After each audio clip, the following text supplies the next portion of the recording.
रह जाती हैं। और जानिए ना, न्यू एजुकेशन पॉलिसी के तहत यही कह रही है कि अगर किसी स्कूल में छात्रों की संख्या कम रहेगी, उसकी स्थिति थोड़ी सी भी खराब रहेगी, तो उस स्कूल को बंद कर दिया जाएगा। आज़ाद भारत की पहली ऐसी सरकार है जो स्कूल खोलने की बात नहीं कर रही है, स्कूल बंद करने की बात कर रही है। यही नई शिक्षा नीति में। आइए, यहाँ पे धनंजय जी अध्यक्ष हैं जेएनयू, जो कि इंडिया के सबसे टॉप कॉलेज जेएनयू।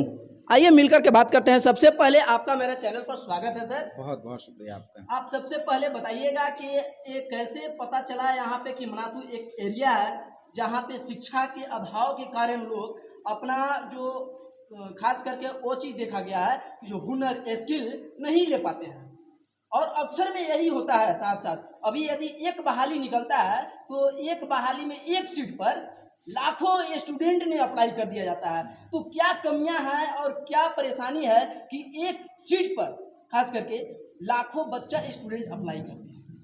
देखिए, जहाँ तक मनातू की बात है कि यहाँ एक संघर्ष हो चुका है इंटर कॉलेज के लिए, जो नारा ही आपने पढ़ा, लड़ के लिया है इंटर कॉलेज।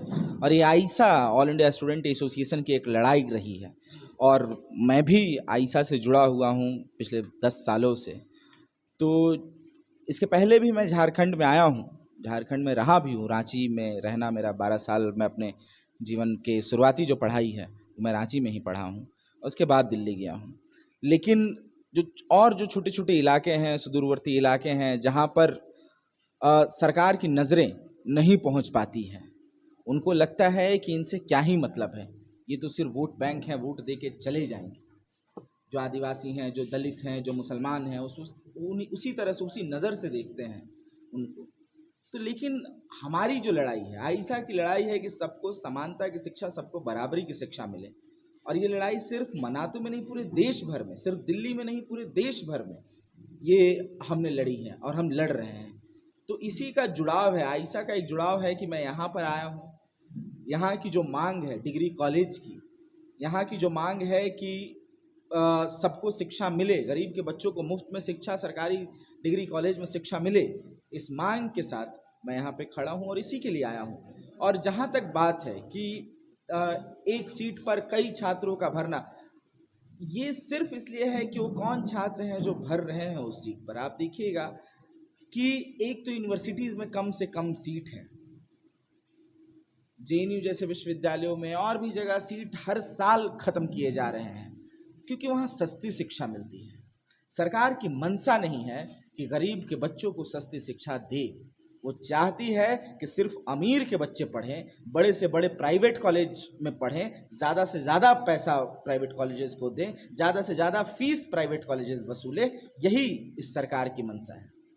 और सिर्फ मैं ये नहीं कह रहा हूँ कि केंद्र सरकार, क्योंकि वो तो दिखती ही है, वो तो पूरी तरह से प्राइवेटाइजेशन के साथ है, लेकिन कह लीजिए कि शरीके जुर्म राज्य की भी सरकार है कि वो भी ध्यान नहीं दे रही है कि यहाँ पर कॉलेज खुले और यहाँ के लोग पढ़ें। तो यही बात है कि और यही छात्र हैं, जो यहीं के छात्र हैं, जो जिनको कॉलेज यहाँ लोकल नहीं मिल पा रहा है, जो नज़दीकी कॉलेज नहीं मिल पा रहा है, वो भर रहे हैं कहीं कहीं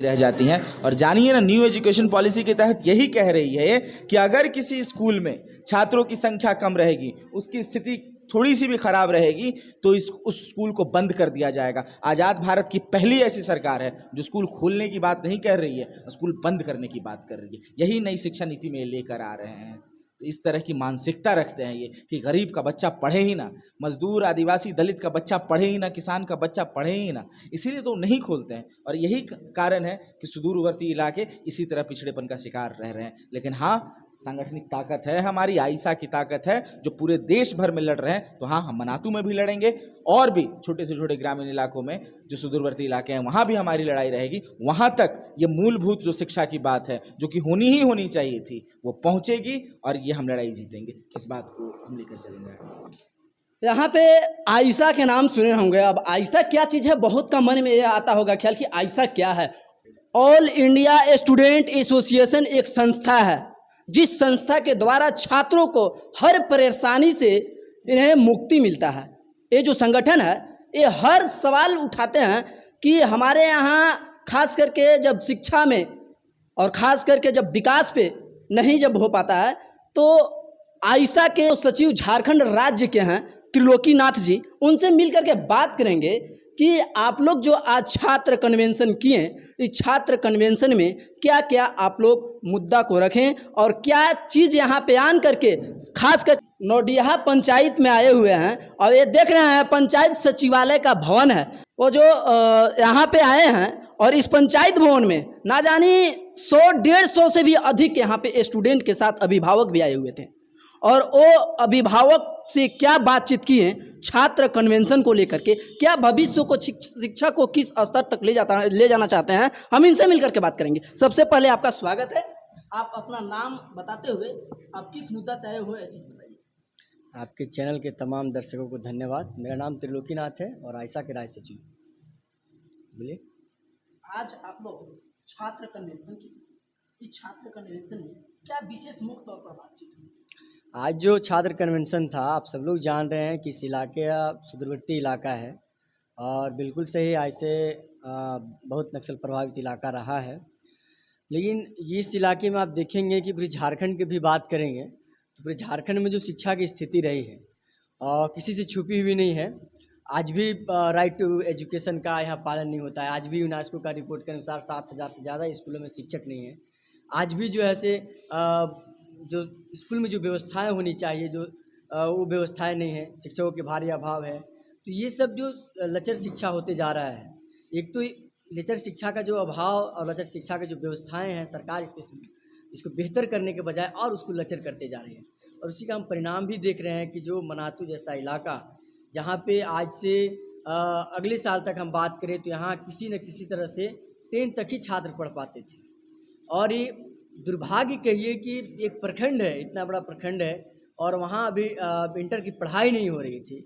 इसको लेकर आयशा ने आंदोलन किया, यहाँ के तमाम छात्र अभिभावक एक मुद्दा बनाए और जन दबाव के जरिए यहाँ के प्रशासन सरकार ने इसको सुना है और यहाँ पे +2 का दर्जा मिला है। प्लस में कई हाई स्कूल को भी दर्जा दिया गया है। डुमरी हाई स्कूल जो था, डुमरी हाई स्कूल को जो जर्जर भवन हो चुका था, उसी में क्लास संचालित हो रहा है।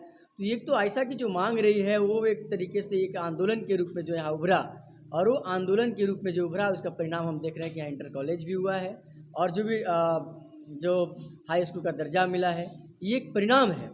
उसी परिणाम को हम लोग देखते हुए यहाँ इस इलाके में लंबे समय से एक मांग चल रहा है कि इस इलाके में भी एक डिग्री कॉलेज खोलना चाहिए, जो बहुत ही ज़रूरी है। अब आप देखेंगे कि पूरे झारखंड से लेकर पूरे पलामू खास करके बात करें तो आज उच्च शिक्षा में बहुत छात्र नहीं जा पा रहे हैं। गरीब दलित आदिवासी जो छात्र हैं, शिक्षक छात्र हैं, जो गरीब तबका के जो छात्र हैं, वो छात्र उनकी उच्च शिक्षा में वो शामिल ही नहीं हो पा रहे हैं, बहुत कम शामिल हो पा रहे हैं। और वैसे स्थिति में आप देखेंगे जो खास करके विशेष तरीके से जो पिछड़ा हुआ इलाका है उसमें अभी लोग पढ़ना ही शुरू कर रहे हैं और पढ़ने के लिए लोग सोच रहे हैं, लेकिन सरकार इस पर पहल नहीं कर रही है।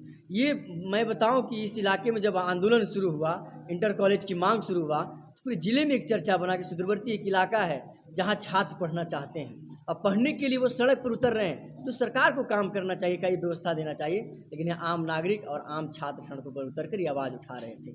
तो इसी पर